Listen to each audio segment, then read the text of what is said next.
Welcome, everyone. This is Glenda Dawson, and I have Haleigh Overseth here with me. Hi, Hi there, Haleigh. folks. How are you? I'm so excited to be here in the Dragon's Den again. Oh, yes, that's right. Rawr, right? Rawr. Rawr. Or are we going to get a little silly with it? Let's please do. You know, that makes me happy. I know. I just figure I'll throw you a little one, and then we get serious. No. Now we get So serious. Get serious with Betsy, and then we're going to get silly sauce with Betsy. we have a fantastic guest. Betsy Whitfill, how are you? I'm well. Very good, very good. And you have had a very interesting life, very interesting experiences. And please share with our audience all about you, how you came to be where you are now. Well, I started out like most people, just going to school and then getting married and having children. And about 1980, I had a serious health issue and had to have emergency surgery. And it was, I think, on New Year's Eve. There was an ice storm. The lights were out except for the little generator in the hospital. And I said to God, get me out of here. I'll do anything. Anything I you love ask. it already. And so, I recovered and whatnot. And Right. I never thought about it again. And I was carpooling, and back in the early 80s was when everyone was starting with New Age books. And so between carpools, I would hang out at the local bookstore in the New Age section. I love it. This sounds like the great start to like a movie already. So we've got you in a crunchy bookstore, right? Like, I'm for it. And I was walking down the aisle of this New Age section, looking at books. And this little red book kind of popped out of the shelf. And the title I picked it up because I thought, well, this is interesting. And I was open to anything. Right. And I picked it up, and the title was The Reappearance of the Christ and the Masters of Wisdom in the New Age section, which I thought was very interesting. I had studied philosophy in college, and I had read all the Thomas Aquinas and all the philosophers. And so I had an interest in what this could possibly be. So I brought it home and started reading it. And as I was reading it, I was also keeping a dream journal, which we were doing back then. Also. Yes. We were. Gotta do your dream journaling, people. The universe speaks to you through your dreams. Keep track. It's true. It's true. And one night I woke up and I had a dream as I was reading this book about the reappearance of the Christ. And the Christ was by name Maitreya. And I was fascinated. It was totally off the track of anything I had read before. Certainly not anything like my early religious training, which was Catholic. And so I began to have this feeling of pregnancy, I guess is all I can say. It was a whole body fullness that I was having. And then I had this dream. And in the dream, a tall man with a robe came to me and said, would you do the heart-to-heart for your village? And I don't really remember what I said, but I probably said, sure, happy to help. And I woke up and remembered so clearly that image. So I wrote it down in my dream journal. And as I was continuing to have this feeling of fullness, I decided that I would go out and see a lecture by the author of this book, whose name was Benjamin Crumb. because I was so taken by the answers to questions that he had given, which were very similar to questions about God and Jesus that I had had. I would sit in the back of the church and say, "What do you mean by such and such?" Mm-hmm. And I thought it was fascinating. So I thought, I want to hear more about this man, Maitreya. Mm-hmm. So I had two young boys, and my husband was so busy with work. And at dinner, I announced that I was going to California to hear a lecture by Benjamin Creme. This was about the time that the Beatles were going to India. My poor husband. Very interesting. My poor husband he stood up and he said, "But what about the children?" And I said, "Well, it's only a weekend, I'll be back." Right. But the poor man, I should have prepared him a little bit better, probably. Well, I was going to say the difference in sort of like generation, right? The things that were expected at the time of you as the sort of female of the family, right? The matriarch of the family, and the way that things are a little bit different now, right? So yes, they have changed. That's yeah, but he softened, and my sister was living in LA at the time. And so I called her and we agreed that I would fly to LA and we would drive up to Cold Canyon, I think it is, for this lecture by Benjamin Creme. And we went into this lovely little church that was called St. Michael's by the Sea. And the place was packed. I love that. Yeah, nice it was name. lovely. Yeah, it was packed with people. We didn't know what to expect. So we sat there about in the middle of all the seating. Then very quietly, there was no music, no razzle dazzle, nothing. And Benjamin Creme walked up the aisle. He got up onto the dais and sat in a chair there and proceeded to go eye to eye to all the people in the audience. There was no sound, nothing. So we went eye to eye, starting at the front. And when he came to our row and he came to me, I don't know what happened, but the whole front of the church lit up with this gorgeous light. And there was the face of the man in my dream. Wow. And it was eye contact that was so moving that when I kind of came to, I don't know how long I'd been staring at it, but when I came to, my cheeks were hurting because I was smiling so hard, but I was crying at the same time. It was, I had never had an experience of such overwhelming love. I guess it sounds corny, but that's what it was.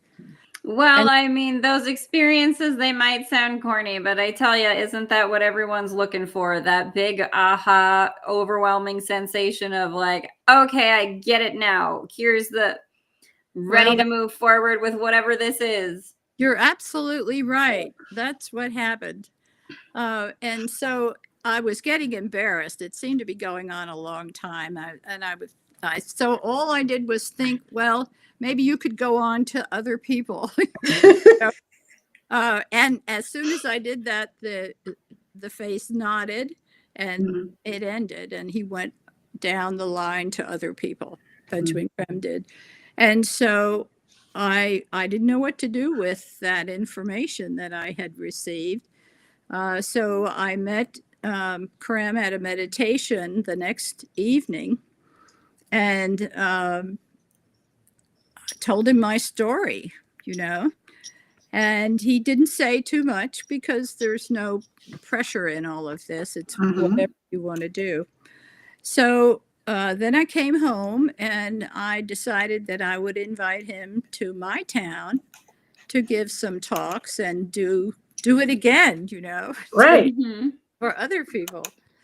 And so that was the beginning in 1985. That was the beginning of this long association as a volunteer for Share International. And Share International is made up with people who respond to Maitreya's mission, to the priorities. His priority is that we must all learn to live together in peace. It's really not anything that anyone hasn't heard before, but his emphasis is such that you realize that we're running out of time playing the games that we play. So I brought I had a meditation group, and we brought Mr. Krem here, and I think it was 3 or 4 times he came to Dallas and talked. And since then, he's gone all over the world telling this story. And the story that he tells is his own experience with one of the masters of wisdom. So this whole information is based on something called the Ageless Wisdom Teachings. It's a philosophy and a science that underscores all the traditions, whether they're religious or non-religious. It doesn't matter at all. It's a philosophical groundwork for, it's not quite metaphysics because it's very dynamic. Right. So we have what we have, and this is what's really interesting. What we have is a group of great beings who oversee the evolution of humanity. We've never been alone on this planet. It's very true. They are the inspirers of music, the discoveries of science, the inspiration in art, the inspiration in economics, politics, in all of those fields in which people feel they can work together. This is the whole point of their teaching. So these are a group of highly evolved men, but they are also examples to the rest of us because they come out of the human evolution, just like we are spiritually evolving. Right. And so there is reincarnation and the law of karma involved in this. And, you know, we talk a lot about justice today, and in so many cases, it seems that justice doesn't really apply. You know, it's only the law, and if you can get away with something, that's fine. But the law of karma is in play no matter what. And so to me, it's a wonderful educational program that we're working on here. And so through rebirth, reincarnation, you have plenty of time to learn your lessons and to become spiritually advanced, fully aware of not only the physical plane, but all of the planes of consciousness. And so the expansion of consciousness grows until you can reach the same place as the masters that you read about. And you can become a master, not of anyone else, but you're a master of your own energies, your own way of being. So these are the masters of wisdom, and they are experts because they've lived long times in all the fields of human endeavor. So for me, it's very reassuring that they are on the case. They can never infringe on human free will, because then we won't learn our lessons. So that's sacrosanct. They cannot. But they are very loving and very supportive, always hopeful, and can heal when called upon. People might call them angels, I suppose. And so that's a beautiful thing in my book. At their head is the teacher, the world teacher Maitreya. Now he is the Buddhists await Maitreya as Maitreya Buddha. The Christians await the Christ, second coming of Christ. Right. The Jews, the Messiah. There's the Krishna, and all of the traditions have an expectation of a teacher to come and teach the karma or the dharma, and all of their traditions, bring them forward into the present time. And so they are here coming into the world now, to physically coming into the world now, to teach humanity how to take the next step in our spiritual evolution. In the process, we will end war. We will rebuild our cities using technologies that we can only dream of now. Exactly. There will be peace, and we will enjoy the gift of life as we never have before. So at their head. That sounds like the best Christmas message you could possibly put out there. Enjoy the gift of life better than we ever have before. Yes. Oh, I'm here for it. Let's turn this human ride into the amusement park that it was supposed to be and start playing together the way we were meant to, y'all. I'm ready for it. Well, that's what Maitreya says. He says, you know, in order to evolve spiritually, it's very simple. All you have to do is be honest, honesty of mind, sincerity of spirit, and detached. Yes. Detachment means you are not attached to what happens. You don't worry and force things to happen. You realize there's more to life than things or people even. Exactly. You flow through your life, and therefore you can enjoy it. You know, remember the old song, Don't Worry, Be Happy? Yep. Well, that's it. That's and the game. You said Maitreya is the name means the happy one. Yes. Don't worry, be happy. The happy one. I love it. Yes, and he is here to teach all of humanity.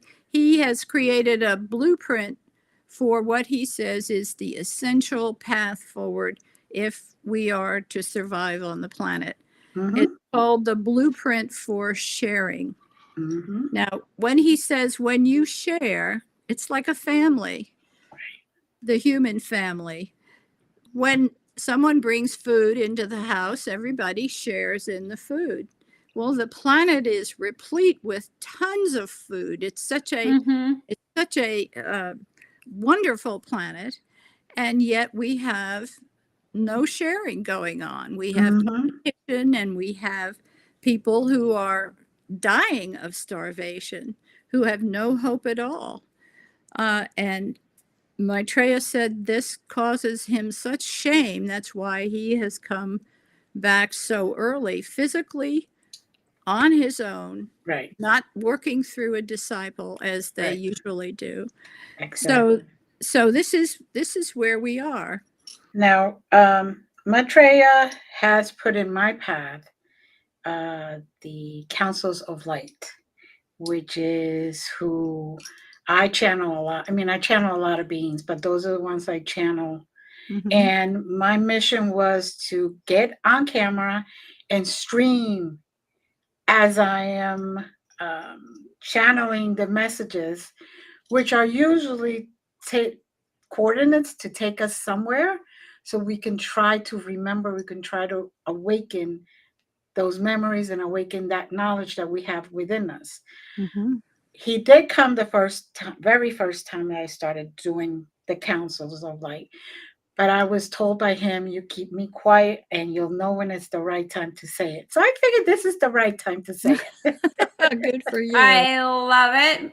And it was at first I'm like super honored that somebody so enlightened and so well versed, and just that, like you said, that overwhelming love. It was like any worry I had, I wasn't even here. I was just like floating, like no weight, no, I couldn't even think of anything that was going wrong. I couldn't think of anything. It was just like, okay, The most and blissful where state am I? of All being. right. Yes, I Blessed, exactly. yes. Yes. Yes, blissed out is Yeah. how we all want to be, in that very sort of deep, profound kind of way. I love this. I'm so ladies, listen, I'm just so excited about all of the wonderful things that are to come just in this energy. And I love that you both have had this little sort of channel meeting with Maitreya. I think that is so very cool and so very fun. Glenda, I mean, Well, go ahead, but like, talk to me more about the messages here, the big love messages, the love bubbles that we're sending out to humanity. Well, when Maitreya first came, he in 1977 he took a plane into London from the Himalayas. He has a physical body that is called a Maya Varupa. It's a body of light that he can go anywhere, appear even two places at once. He came into London and was living in the immigrant section, the Muslim section of London. And that was when Benjamin Crumb was asked to simply tell the world that Maitreya is here. Physically, he has returned, physically himself. And that was Crumb's simple task, simple. And his no pressure, no biggie, just, you know. Yeah. You can do it. It's okay. Little task that we have for you, like no big thing. Yeah, so so that started in Maitreya's center was in London and still is in London. Although he's everywhere, and he's actually in your heart, right? Because he embodies the love aspect of God, which he pours out over the world every day. And as he said, I don't want you to follow me. I'm not creating a religion. I want you to experience me. And when you've researched and had experiences like that, you can have that feeling anytime you think of the name. Mm-hmm. So it's really quite comforting, quite nice. It reminds me of the times that I was declared dead, where I felt that same unconditional love and overwhelming sensation. Like it's extremely hard to explain that to someone. Well, Maitreya says, when I am with you, when you are alone at the end of a lifetime, I am the one who is with you. And so you've experienced that, apparently. Yes. Yeah. Actually 5 times. Oh, my word. They declared that I'm a cat. I've determined I'm a cat. I've got 4 more left. I'm spacing them out real good in this human linear time space for my avatar. There you go. Well done, Glenda. I love it. But so yes, I have been very blessed to have been in that place of extreme love, extreme clarity. You just and experience the knowing everything without having to know it basically. Yes. And I'm also very blessed and grateful that I came back, because then I would have missed a lot of the human experience. Oh, and you had work to do, usually. Yes. They do like you to work.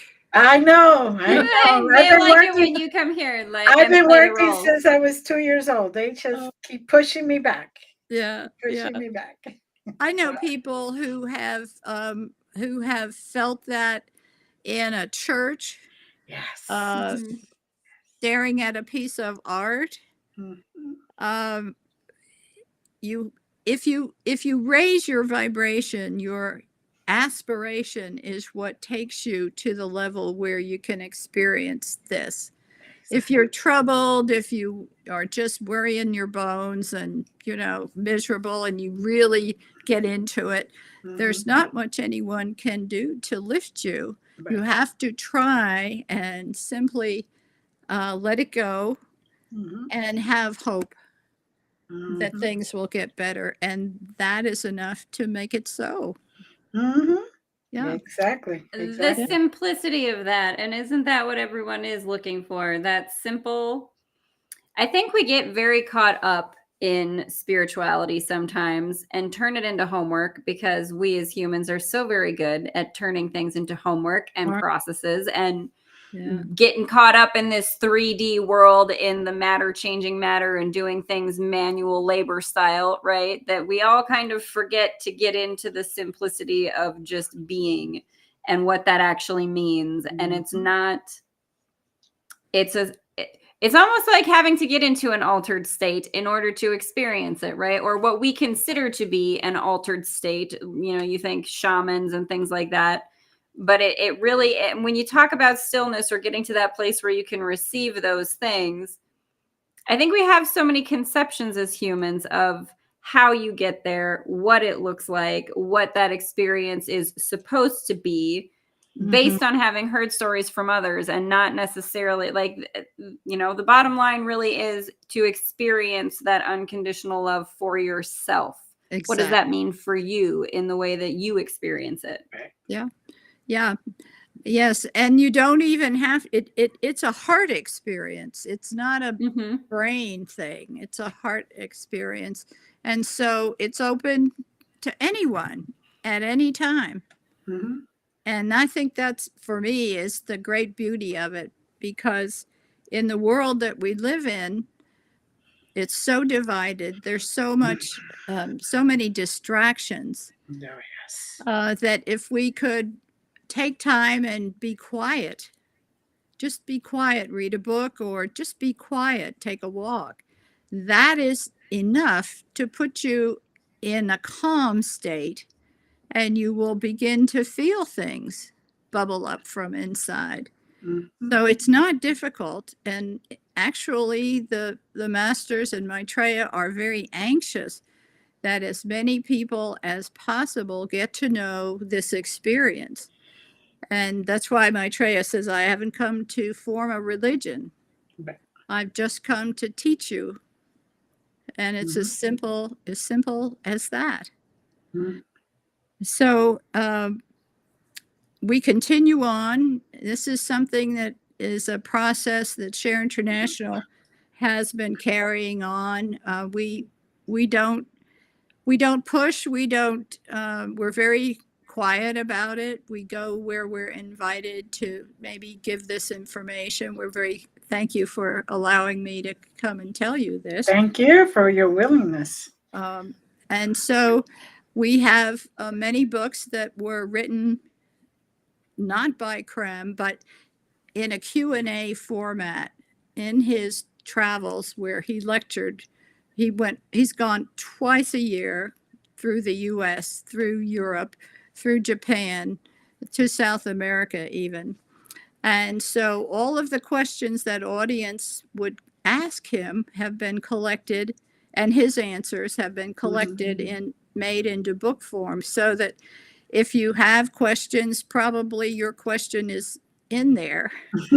And, it's a research project that if anyone is ready for it, it's really lovely. And so Maitreya gave a series of 140 messages through Benjamin Crumb, telepathic messages. And in that book, it's called Messages from Maitreya the Christ. And I'll explain a little bit about the word the Christ, because I think for some people it may be a little jarring. But in those messages, he gives fragments of his teachings. And when you read those messages, you get his energy. So there's a way to research and find the level of inspiration that is needed to access this energy in the beginning. After a while, it's automatic, but you have to make a start. So it's it's a wonderful little book, and you can find it at the 𝓕𝓻𝓪𝓷𝓴𝓲 US site. Mm-hmm. So what else can I say? It's just, I have seen healings. We have on the website, there is a picture of a hand, Maitreya's hand, that appeared on the bathroom.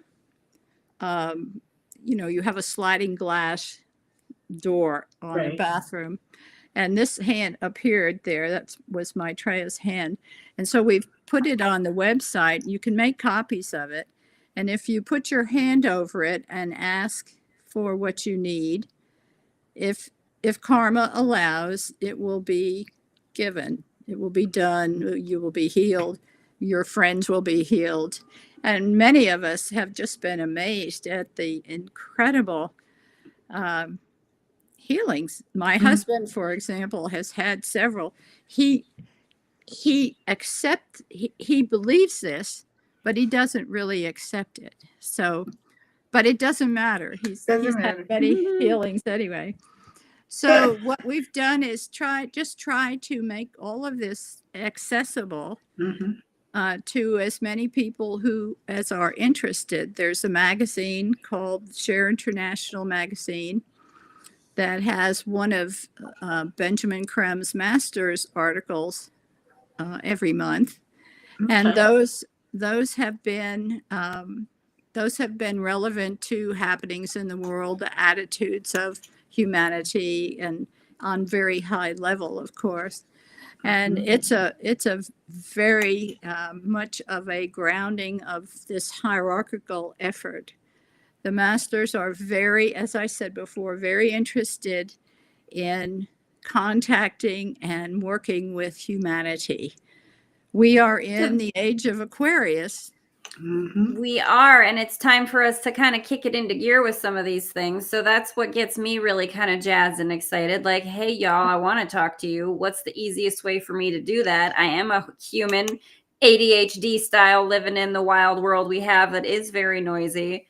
Is there a way for us to learn to kind of to experience these things while experiencing the noise, I guess, is kind of where I sort of, that's a little bit where I'm at, or where I am sort of experiencing my human journey, that we call a lot of the things that we experience noise and busyness, and you look at technology or the things available to us now, and there is a little bit of a paradigm of that being too much and being a bad thing. It takes you away from stillness. It takes you away from your inner being, your inner knowingness, your capacity to experience these kinds of things, and to really get into that centered space. But in the idea of human evolution, to me, I kind of have that feeling of, well, isn't the next evolution our capacity to hold both of those spaces, to hold that experience that you have in silence of that unconditional love while going through your human experience as this avatar, this lifetime that you're being right now, right? To not absorb the noise in a negative way, but to take it all in for the experience and the journey that it is, while still exuding that unconditional love. And we have this kind of idea that they're separate things, right? But they're not. And I don't know, maybe you could speak to that a little bit if you have maybe had some of those conversations, or because again, it's fascinating to me that you guys have been around since 1985, and this is a rabbit hole I haven't gone down yet. Excuse me, what? How is this a thing that I haven't found yet? You guys are just quietly going around just... Haleigh, I was born in 1961, okay? So well, listen, I'm just saying, like, y'all have been doing this for a while, and I'm, obviously you're doing the don't push it kind of thing, but sorry, go ahead. I'm just fascinated by... Here we are in this next human evolution. This information's been available to us for a hot minute, y'all. They meant it when they said, when you ask, it is given. It's been available the whole time. Here it is. Yeah. And I'm fascinated by that, because it really is, again, that idea of, man, it's so simple, but we as humans want to make it so difficult. It doesn't have to be. Exactly. Well, and if you think of your process, your path, they say you have to become your path. And it all you have to do is take the first step on your path. If your Mhm. path is, if you aspire to increased awareness, to spiritual growth, you just make a start, and you'll find that your life will arrange itself so that you can do that. Now, I will say there are little tests along the way to be sure that you've gotten the messages, that you've learned what you have to learn. And and so we don't want to tempt the universe by saying, I'm ready for the next step. Don't ever say that, because, it's a lot. So, Yes. so, so, so Yep. you develop listening to an inner voice. And that inner voice is your own divinity. That's God within you. And you listen to that voice, and you will develop the hearing of it, and it will guide you, and it will inspire you to grow onward and onward. Now, that can occur in the middle of the noise of everyday living. But if you focus on a book, for example, say you wanted to know these messages that Maitreya gave out, you can read a message in the morning, and you can, at least in my experience, it will stay with you all day. This energy comes right off the book, and it will stay with you all day. And it doesn't matter if you're wrapped up in the whole world and what have you. When push comes to shove and something happens that requires you to make a decision or to respond in a positive way, Mhm. gradually you'll find that you can do it. Mhm.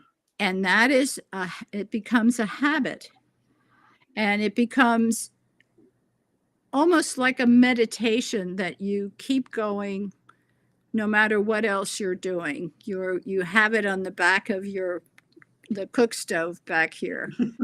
The This cooks, I love it. Keep that good energy on the back burner where it can just keep putting out the good vapors all day. That's right. And again, it has to do with your heart, not your head. And the small voice is there, and develop listening to it is what I would recommend. Wouldn't you say, Yes, Glenda? definitely. Just sit and take it in, and when you hear it, you'll know the difference if it's real or not. When you hear it, you'll feel peace. You'll Yes. feel like everything is just going to fall into place. And when you pay attention to it and you say, okay, I signed up for this, because that's how I call it. I signed up for this, and and they tell you go to the left-hand side, and you normally go to the right. You go to the left-hand side. It's like you feel relief, and you know that that's the right way to do it. That's that inner voice that you cannot explain to most people, Mm-hmm. and you sometimes even hear it in different voice tones and different, but it's always very peaceful. Mm-hmm. The messages come through with And you no feel hesitation. better. Yes, You no feel. hesitation. Just sit there and you're like, oh, Mm-hmm. okay, that that just fits perfectly for today. Now, also, here's something that you might um, get something out of. Have you ever have you ever felt like you were watching yourself? Let me put it this way. I often say that I feel like SpongeBob in the episode where Plankton is in his brain pulling all the levers. Like, who is running this human suit right now? I don't know what I'm doing. So I'll put it that way. I have felt a bit like, I don't know who's pulling the levers up here, you guys, but can we get it together? Like, we got to get in sync. Something's off. Well, just the awareness that you feel that that how to put it, it's a question of identify with the one who's pulling the levers Mhm. and see Mm-hmm. what happens. That is part of the inner voice. The one who is the one who is watching you do these things. Have you ever, you do something and then you think, why did I do that? That creates a little separation between the real you and the you who does stuff. And that is the first experience that you can have of this inner divinity. Mhm. We call it the soul, they call it the self. Mhm. It's your higher self, and that is where the master within lives. So think about that and see what happens. I love this. I am the one pulling the levers. Now let's just get a little bit more lucid with it. And, but again, this is where, as humans, we're so used to jumping up into the headspace instead of dropping back down into this frequency and, what's here. And again, you can't really describe it in words because the language is limited in that it makes you come here into your brain, right? And that's when we start even articulating narratives to yourself inside your mind, you've left that space. That's and we have this sort of conception, I think, as human. Again, the simplicity of things is to be in that space and allow yourself to act without having to articulate a justification and a reason up here for why did I do that, right? Well, I must have had some reason for it, whatever it was. Maybe I put my hairbrush in the refrigerator and I did it for a reason. It wasn't because I was absent-minded. There was something I was trying to tell myself in doing that, right? Yeah, right. As an example, Glenda knows that I just get a little silly sauce here, but that kind of a thing, right? Where it's a thing I say to my friends. I am the goblin that lives in my house and moves things around. And why am I missing socks? It's not the dryer. I've hid them from myself somehow.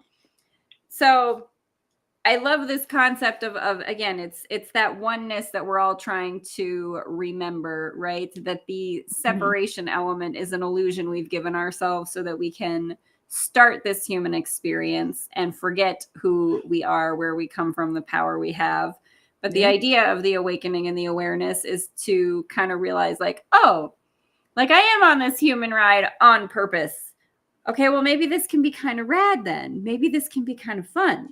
Maybe this doesn't have to be the worry and the scary stuff. And maybe if I just let myself follow the flow and do those things and not know why I did them, I might be surprised at the very entertaining things the universe has to show me. Exactly. Exactly. Maitreya has a mantra that he has put out, that we have put out, and it's called the Prayer for the New Age. I love this. Tell me more. And it goes something like this. You sit quietly as you can anyway, and you hold your attention here between the eyebrows. That's a chakra right there. It's not the third eye, it's the chakra. So you hold your attention there, and what that will do is it will organize the energy in the rest of your body, and it will put you on what we call the mental plane. Not the brain plane, the mind plane, right here. And so then you just sit with your attention here, and when your attention wanders, usually drops to the solar plexus, and you start thinking about, did I leave the door open? Did I lock my car? All of those things. Then you sound the mantra Om quietly in your head, and that will bring your attention back to the ajna. And so you're just sitting quietly, and if I can get this right, I say it in my head, but to say it here, I may make a mistake. I am the creator of the universe. I am the mother and the father of the universe. Everything comes from me. Everything will return to me. Mind, spirit, and body are my temples for the self to realize in them my supreme being and becoming. So let yourself just cogitate as you say it, and it will lift your attention, and you will begin to identify higher and higher levels of awareness. If you do it every day, I think you might find some interesting experiences in terms of the way you feel, the way you operate, the way you experience life. Now where is that mantra for folks to go and find it? So if they want to try this out and do that mantra themselves and add that to their practice? Yes, it should be on the U.S. website. And if it's not, I will make sure that it is. It's called the Prayer for the New Age. The Prayer for the New Age. Yes. And it was given by Maitreya as part of his mission is to teach us what they call self-realization, which is realizing who you really are. You ask yourself, who am I? Am I this body? Am I my fears? Because they come and go. Mhm. Am I my affiliations? Because they come and go. No, you're not that. Am I my memories? As you get older, you don't even remember most of them. Well, that makes it easier for you. Hey, I don't have to That's I right. don't try so So hard to true, let that so go anymore. true. I forgot. Awesome. So true. Don't worry about it. Forgot. Doesn't matter anymore. That's right. So you ask yourself, who am I? And you keep asking and keep letting go of the things that you know you're not because they're gone. You've changed. And keep asking yourself, who am I? And you will come to the realization of who you really are. You are this piece of divinity, this spark of divinity wrapped in a material wrapper. And you are here to spiritualize matter. Now, that's a complicated thing, but it takes a little research to understand. Don't bother with that. Just realize that you are so much more than what you feel, what you think, even what you believe. Mhm. And that's the process of self-realization. Your honesty of mind, sincerity of spirit, and detachment from all of not only the things that surround you, but to your reaction, your emotional reactions to things around you. And that is simple. It may not be easy, but it is simple. That is a direction that can be taken. And it's a natural one. It's the one that has been taken ever since man began. It's the same process that humanity on other planets uses. Mhm. It's the same. It doesn't change. It has always been this simple path. And really, if someone is aspiring to this path, the energy that is generated when your soul is knocking at your door saying, hello, it's time for us to get to know each other. Mhm. It's time for us to get back together again. Can we get the band back together, Blues Brothers? We're on a mission from God. Jake, Elwood, where's the car? We got to roll, yo. We got to get the band back together. And it will generate so much good energy in you that your life will change, and you'll be amazed, I think. Mhm. You'll be amazed at what you can do with all of this energy. And again, it's all positive energy. We know from physics and from psychiatry now that the brain is a computer. That's all. Garbage in, garbage out. Yeah, exactly. So the brain is a computer, and it is the instrument that the mind and the self use to experience the data that goes on and to live the life that we live. So you identify higher and higher you realize that you are the one pulling the levers. Mm-hmm. I just love the energy of all of it. I get a little bit lost in again, it's so simple, but but we're here to talk for a whole full hour, humanity kind of thing. You know what I mean? Like, we do this to ourselves, humanity, where we're like, okay, but I have a whole lifetime to fill up. What am I going to, like, if it's that easy, what am I going to, and then we overthink and overcomplicate and spin ourselves off into these silly little places. But that's part of the experience. That's right. That's right. I can talk about transmission meditation, which is the meditation that the masters have given for humanity. And there are transmission meditation groups all over the world. They are relatively small.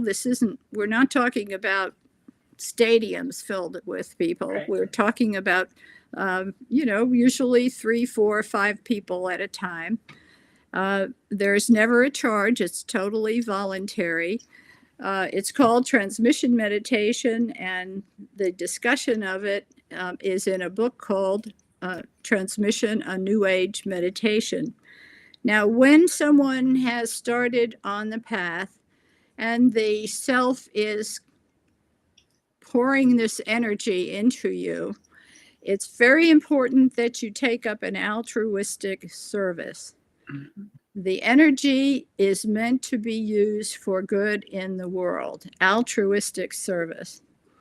Now, this meditation is a service to the world because the masters send the energies of Aquarius, the energies of love, the energies that stimulate brotherhood through the groups of people who are sitting for transmission meditation. The energy comes through them, through their chakra system. The chakras are balanced, and the energy is sent out through this chakra, the Ajna center, out into the world, either to help in situations where people need inspiration to cooperate and work together, make peace, or to top up the general pool of these beautiful energies so that anyone can access them if they would just become aware of it. So these groups are in most major cities, and they are very simple. Again, you hold your attention at the ajna, the energy comes through. As my mother used to say, she said it's like a vacation to have these energies pouring through you. It's a lovely experience, and we've had a group here in Dallas since about 1985. And so that's something that can be researched. Somebody is interested, they can check that out. That'd be great. That would be great. I love it. I can't wait to have you back for more of these and read some more of the mantras or do the meditations together, because I do think this is great and so appreciative of the level of patience that there is, because again, ADHD in our world isn't built around patience, and I'm a Sagittarius fire sign. That's certainly not my wheelhouse either.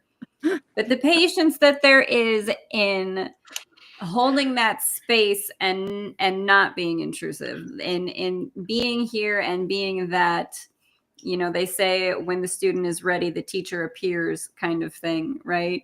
But there is the you can lead a horse to water element, and you can't force it. So as much as there is, that, well, we stand off of the free will thing and we don't want to intrude, and we, not being able to adjust free will, I think there is still something to be said for the patience that it takes for the masters that are awaiting humanity's readiness, right? Just, hey, send some appreciation, right? That's all we're trying to do. Yes. Like, hey, thanks y'all for being patient with us, because we do recognize how tough that is, right? Good. It can't be easy to see how much potential we have and have us not recognize it. I'm sure that it's a little bit, from our human perspective, we might think of, a parent looking at a kid and thinking, oh, but there's so much more you could do, or an older sibling looking at a younger sibling and being, like, oh, but you've got so much potential, but I can't tell you that, and I can't give you direction. I have to let you figure that out on your own, kind of thing. And so much appreciation to them for all of the patience they have shown for all of humanity. Yes, it's tough duty, I think. Yes, It is. It's very true. And we appreciate that. And Haleigh has no patience. None. Zero. I am in the negative on the patience front. So if I have mad respect for the masters who can sit there nicely, because I don't have that. So good on y'all. I think they can work with you. Yeah. I'm ready for it. Like, hey, you know All what? right. We could come in meet in the middle and balance out. I'm way on this, again, fire sign side. Y'all are on the super crazy patience side. Let's meet in the middle and make some magic. I love that. Well, you articulate very well, and Yes. I think that's a gift. Mm-hmm. Thank you very much. It's that, again, that's one of the gifts, right? Let the channel open and I'll let them speak through me. And sometimes my mouth keeps going and I can't stop it, but Glenda is super patient over there herself. Thank you, Glenda, for being very patient with me all the time. And thank you, Betsy, for this. I have loved this energy so much. This has been so great. Again, rabbit hole that I am happy to continue to go down, this Cher International and Maitreya the Happy One. I'm loving it. Check it out. Well, I would like to say that anyone, we saw a couple of questions in the chat, and we're sorry, but it was so intriguing that we just wanted to get the information out. If you still have that question, you could write directly. You could go to the website, which is on the screen. It will also be in the description, and you can search, research, ask the questions there. And like we all know, once you're ready, everything will fall into place and you will get the answers you are looking for. Now, as always, we want to say thank you. We want to say have a great, great week. And Betsy, thanks for bringing such Yes. good energy and such a wonderful message around the holiday season that we all think is so representative of this big loving energy, right? Like, hey, thanks for bringing us back to the true meaning of Christmas, right? Exactly. Drink deeply. Yes, yes. And for everyone that knows me, I found out Betsy's also a Jersey girl. So sorry, not sorry. So little bit of bias little bias here. Favoritism to Betsy for being a Jersey girl. I get it. I'm for it. Like, I have no judgments, no upset here. I have a black sweater that has sequins that says Jersey girl. Yes. I love it. The Jersey girls be hanging out in the Dragons. I have one almost like that too. Perfect. Jersey girl queens. I love it. We love everyone. We send much love, much happiness, health, peace, and enjoy yourselves through these holidays. It isn't about the rush. It really is not, people. It's about that inner peace that you can find and that experience of like a moment of aha, because you will find it. You will receive it if you look for it, if you're willing to really look for it. And as always, we will have a show on Christmas, people. Yes, we will. Join us on Christmas next week, Wednesday. We're going to have a great time. Yes. All right. Thank you, Betsy. Hold on a second. Love you all. Love you.